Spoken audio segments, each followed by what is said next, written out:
मारुती स्तोत्र। भीमरूपी महारुद्रा वज्र हनुमान मारुती, वनारी अंजनी सूता रामदूता प्रभंजना, महाबळी प्राणदाता सकळा उठवी बळे,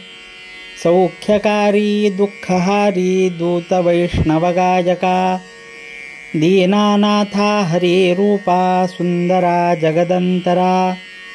पाताळ देवता हंता भव्य सिंदूरलेपना, लोकनाथा जगन्नाथा प्राणनाथा पुरातना, पुण्यवंता पुण्यशीला पावना परितोषका, ध्वजांगे उचली बाहो आवेशे लोटला पुढे, काळाग्नी काळरुद्राग्नी देखता कापती भजे, ब्रह्मांडे माईले नेणो आवळे दंतपंगती, नेत्राग्नी चालिल्या ज्वाळा भ्रुकुटी ताठिल्या बळे, पुच्छते मुरडिले माथा किरीटी कुंडले बरी,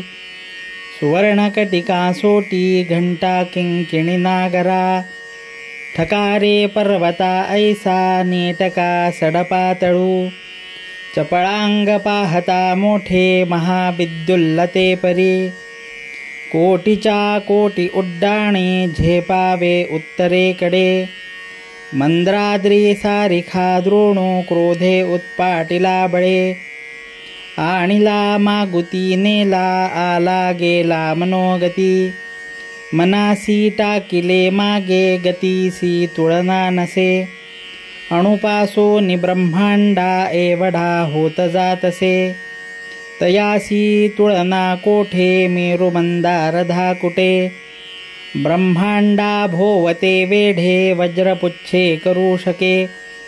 तयासी तुळना कैची ब्रह्मांडी पाहता नसे, आरक्त देखिले डोळा ग्रासिले सूर्यमंडळा,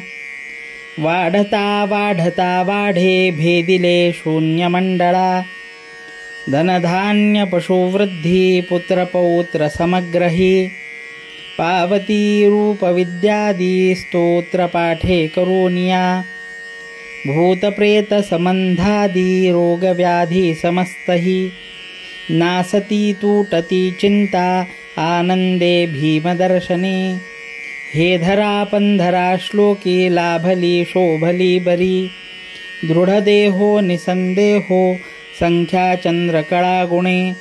रामदासी अग्रगण्यो कपिकुळासी मंडनो,